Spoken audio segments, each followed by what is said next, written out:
friends, welcome back again. So you are doing it. You're sticking out this study. Good job. All right, so far we have accepted our assignment of refinement. We are following through despite how we feel. We're staying open to the movement of God. And now this week we're moving into habit number 4. She gives others what she needs. So what on earth does that even mean is what you're asking right now, right? Yeah, I know. That's a big, broad concept. Well, if I had to break this concept down into 2 words, it would be this: emotional generosity. See, it's really easy for me to donate an item or to write a check, but it is hard for me sometimes to give other people what I need emotionally.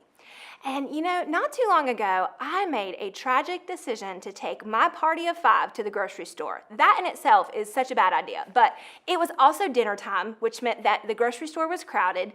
But I had this plan. I said, all right, guys, we are gonna divide and conquer. And so I sent my husband to get the toilet paper, I sent my girls to get the bread, and my youngest and I went to get the milk. And I said, meet back here in the register in 3 minutes.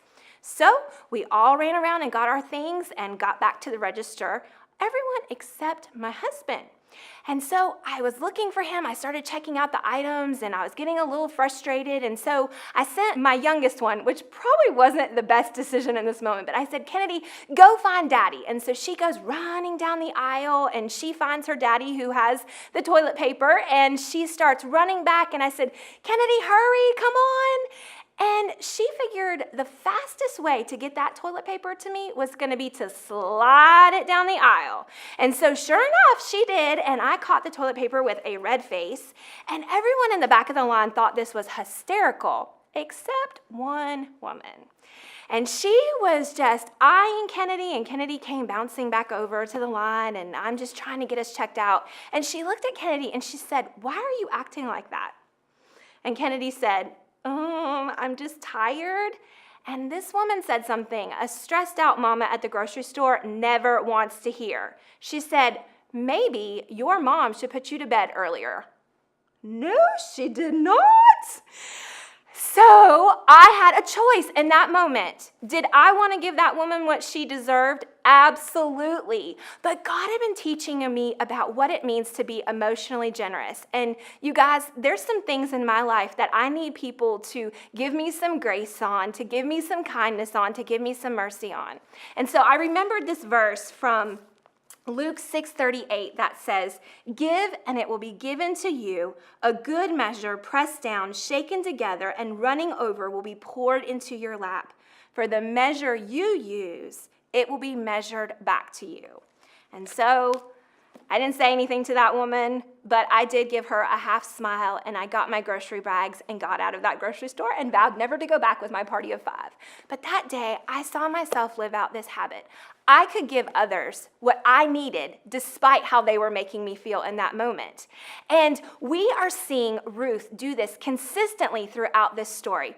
We've seen her give Naomi what she needs: kindness, hope, gentleness, hard work. And we haven't seen Naomi giving it back to her at any point in the story until where we are right now. But before I show you where Naomi starts to give Ruth some emotional generosity, I want to show you something that happened that maybe we looked over in the last couple of weeks. So when Ruth was out in Boaz's field, in chapter 2, verse 11, they start to enter into this really wonderful and beautiful conversation. And Boaz says something to her that I think is something every woman who's about to quit on something just wants someone to say to her. He says in verse 11 of chapter 2, Boaz answered her, everything you have done for your mother-in-law since your husband's death has been fully reported to me. See, sometimes who we give emotional generosity to isn't who we receive it from. But Boaz is saying, Ruth, I have seen you. I have seen and heard what you have been doing for this woman, and I think it's amazing. And so I just want to challenge you as you continue to live out emotional generosity to know who you give it to might not be who you get it back from, but God will give you what you need as you give others what you need. All right, so here's the place where we start to see Naomi shift in her bitterness, in her thinking towards this whole desperate situation.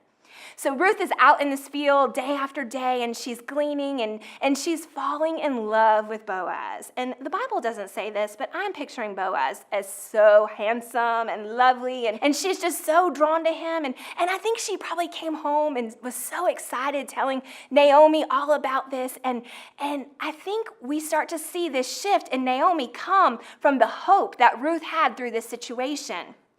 So Naomi says to her one day, okay, girl, I think it's time for us to do something about this situation with you and Boaz. And we start to see Naomi take like this leader role, and she starts to say, all right, you're going to do A, B, C, and D. And here's what Ruth says back to her. In chapter 3, verse 5, it says, so Ruth said to her, I will do everything that you say. Isn't that amazing that all this time she has not been experiencing this emotional generosity from Naomi, but now she's experiencing it and she's able to receive it. That's a beautiful thing for us to get to the place in our lives where we can receive the wisdom, the kindness, the emotional generosity that other people have for us. All right, friend, we are almost through. I don't want you to quit because the best part of this Bible study is coming next week. You're going to see something amazing happen inside of Naomi, inside of Ruth, and inside of Boaz. All right, so one more week, I'll see you back here.